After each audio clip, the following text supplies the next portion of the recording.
Have you ever noticed your child losing interest just a few pages into a book or skipping reading altogether? Maybe they start strong, but after a few minutes, they're suddenly so thirsty or too tired or absolutely need to tell you something right this second. And honestly, sometimes it's not even an excuse. They really are struggling to stay focused. If that sounds familiar, you're not alone. When you have a reluctant reader, this is totally normal. But here's the good news: reading stamina isn't something that they either have or don't have, it's something that they can build over time. Today, I'm breaking down what reading stamina actually is, why it matters, and sharing simple low pressure strategies to help your child focus longer without turning reading into a chore. Instead of battling through reading time, let's talk about ways to make it easier without the frustration for both of you. So, what exactly is reading stamina? Simply put, it's your child's ability to stick with reading for a little longer over time, kind of like building endurance in sports. Think of it like getting back into the gym after a long break. At first, everything feels tough. You're out of breath, your muscles ache, and you wonder, how did you ever do this before? But the more you show up and the more effort you put in, the easier and more natural it becomes. You can't expect them to jump from 5-minute reading sessions to an hour-long deep dive overnight. Every extra page, every extra minute, it all adds up. And I get it. When your child's struggling with stamina, it can feel like pulling teeth just to get through a few pages. You might be wondering, does this even matter? That kid can read, so what if they only want to read in short bursts? I'm here to tell you that yes, it does, and here's why. Right now, a lot of reading in school is done together as a class, but as they get older, that shifts. Teachers start assigning more independent reading, and by high school and college, they'll be expected to get through several chapters on their own outside of class. And it's not just about academics. Reading stamina helps kids push through tricky texts in any subject, not just language arts. The longer they can stay engaged in a book, the better they'll comprehend what they're reading, instead of skimming through and missing details. Not to mention, stamina teaches patience and focus, which, let's be honest, our kids could use more of in a world where everything is instant.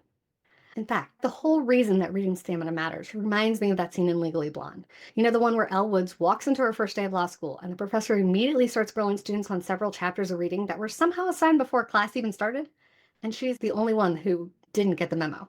Now, obviously, our kids aren't in law school, but the concept's still the same. Eventually, they'll need to be able to read and retain longer texts on their own without someone guiding them through every step. The more stamina they build now, the more confident and capable they'll feel later on. So, how can you tell if your child's reading stamina could use a boost? Maybe they avoid reading altogether or lose interest after just a few pages. You sit down to read, and within minutes, they're fidgeting, glancing around the room, or suddenly remembering something very important that they have to do right this second. Or maybe they stick with the book, but they're not really engaged. They're skimming, skipping parts, and by the time you ask them about what they just read, they have no idea. Some kids try to work around it by only picking books that are way below the reading level. This way they can just fly through them and be done as quickly as possible. And hey, I get it. If something feels difficult, of course they're going to look for shortcuts. But here's something important to keep in mind. If you've been working with them to build stamina and you're still seeing these same struggles, there might be something more going on. Maybe they're dealing with a learning difficulty that hasn't been identified yet. Maybe they need glasses. Or maybe they just haven't found books that actually spark their interest. That's why paying attention to these little signs matters. It's not about pushing them past their limits. It's about recognizing when they're struggling so you can support them in a way that actually helps. So now that we know why reading stamina matters, let's talk about how to build it. Because like anything else, it takes time, practice, and the right approach. The key here is starting where they are and slowly stretching their ability to focus without making reading feel like work. If you push too hard too fast, it's going to backfire. One of my favorite ways to start: tag team reading. If reading alone feels overwhelming, take turns. You read a paragraph, page, or even a whole chapter. Then they take over and do the same. This makes reading feel less like a chore, more like something that you're doing together. It takes off the pressure and keeps them engaged without overwhelming them. This is how JD started building his stamina. We start with just a few pages, then half a chapter, then a full chapter. And eventually he started reading past his turn because he wanted to know what happened next and wasn't going to be patient enough waiting for me to start. That was a huge shift because before that he was constantly checking how much he had left, trying to rush through it. But once he found a rhythm, he stopped counting pages and he just started reading. Tell you what made a big difference for him. The right book, the Dragon Master series, worked really well because each chapter ended with a small cliffhanger. That little push to turn the page helped him keep going. And once he started the next chapter, it only made sense to finish it. Books like that make a big difference when kids are still building their reading endurance. Now, for kids who really struggle with focus, another great tool is reading sprints. Just set a timer for however long they're already comfortable reading, even if that's only 3 minutes. Then, over time, you gradually increase it, just a little at a time. Some days they'll surprise themselves by reading longer than expected. Other days they might barely make it through. But both are steps forward. If your kid's competitive, they might like sneaking glances at the timer and pushing themselves to keep going. But if the countdown stresses them out, keep the timer out of sight and just track it yourself. Another thing that can help: background noise. Now, I know that sounds counterintuitive. Like, shouldn't they be reading in silence? But for some kids, absolute quiet is distracting. If I can hear every little noise in the room, my brain starts focusing on that instead of what I'm reading. That's why audiobooks have always worked really well for me. For kids who get antsy with silence, just try playing some low instrumental music in the background. Nothing too distracting, something that fills the space a little. It doesn't have to be classical music, just something they find pleasant. Another great approach is personalized reading challenges. This is perfect for kids who thrive on earning rewards. You work with them to set a goal that feels slightly out of reach. Not impossible, but something they have to work toward. Let's say the goal is 300 minutes of reading in a month, which sounds like a lot, but if you break it down, it's only 10 minutes a day. If that still feels too big, start smaller. And if your kid likes tracking progress, make it fun. Sticker charts, checklists, reading logs, whatever keeps them engaged. Every time they hit a milestone, whether it's reading for a certain number of minutes, finishing a book, or sticking with a longer chapter, you celebrate it. For JD, graphic novels made a big difference. And as much as I hated that he only wanted to read Dog Man and Captain Underpants, I eventually just had to let it go because at the end of the day, reading is reading. And the moment I stopped fighting it and let him read what he liked, his stamina started building on its own. And that's the biggest takeaway I want you to have here. Meeting your kid where they are and helping them take small steps forward. Building reading stamina isn't just about encouraging kids to read longer. It's about setting them up for success so reading doesn't feel like an uphill battle. That starts with picking the right books and knowing when to gently push them forward and when to give them space. If your child's struggling with stamina, the books they're reading matter a lot. Ideally, you want books that give them quick wins so they can see their own progress. Nothing kills momentum faster than feeling like they've been reading forever and barely making a dent in a book. That's why books with natural breaks, short chapters, built-in illustrations, or even just more white space on the page can make a big difference. And here's a little trick. Cliffhangers work wonders. You ever tell yourself, I'm just going to read one more chapter before bed, and then suddenly an hour later you're still reading because every chapter ends on a what happens next moment? Yeah, kids feel that too. That's why books like Dragon Masters or Magic Treehouse series are great. They leave just enough unanswered at the end of each chapter to make kids want to turn the page. And if you can find a series they love, even better. When kids get attached to certain characters, storylines, they naturally want to keep reading. And that's what we're aiming for. And here's something parents don't always think about. Rereading favorite books can actually help build stamina. When your child wants to read the same book for the fifth time, it's tempting to say, can we try something new? But rereading actually has huge benefits. They're already familiar with the story, so they don't have to work as hard to follow along. That means they can focus on reading longer instead of getting bogged down and decoding every word. And sometimes they pick up on new details they missed before, so even though it's the same book, they're still learning. So if they want to read the same book, let them. It's all part of the process. Now let's talk about knowing when to push and when to pause. There's a fine line between encouraging them to read longer and pushing too hard to the point where they shut down. If they're tired, hungry, or just not in the right headspace, pushing them to read more is only going to make things worse. That's when you gotta let them take a break, take a step back. But if they're just mildly resistant, that's when you push a little. Like, hey, let's just do one more page and then we'll stop.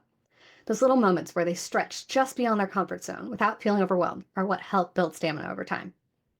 The second reading starts to feel like a chore, they're going to resist it. So instead of focusing on how much they're reading, focus on the experience. Make reading something they actually look forward to, not something they have to get through. Which brings me to one of my favorite tools for reluctant readers, technology. I know some parents hesitate when it comes to using technology for reading. I totally get it. There's this idea that reading should be a traditional experience with a physical book in hand. And if that's what works for your kids, awesome. But for some kids, especially reluctant readers, technology can make reading feel more accessible and less like work. Take ebooks, for example. If your child struggles with stamina, holding a big, heavy book can actually be tiring. E-readers let them adjust the font size, see fewer words per page, which can make reading feel less overwhelming. One cool feature with Kindle is Whisper Sync, which lets kids sync an audiobook with the ebook so they can listen and follow along with the text at the same time. This is kind of like training wheels for reading, helping them build confidence and stick with longer books without getting frustrated. Now, I will say that is going to require you to purchase both the audiobook and the ebook, so it is a bit more costly. If you have an Echo Dot, you can actually have Alexa read aloud from your Kindle books, and this can obviously be a cheaper alternative to Whisper Sync. You just have to enable the feature and give them access to the books. Now let's talk about Epic, because this is hands down one of our favorite reading tools in this house. We've been using Epic for years, and there's so much to love about it. First of all, there are thousands of books to choose from, which means no more, I don't have anything to read. They have read-to-me books and audiobooks for when they need a break from decoding, but still want to engage with the story. That's a huge part of why Epic works so well. The read aloud and audiobook options make it easy for kids to follow along. Instead of having to tackle the process of decoding every time they read, learning to enjoy stories for just the gripping content is half the battle. Once they realize they actually like getting lost in a good plot, become invested in what happens to their favorite characters, it makes working on their decoding and other reading skills feel more worth the effort.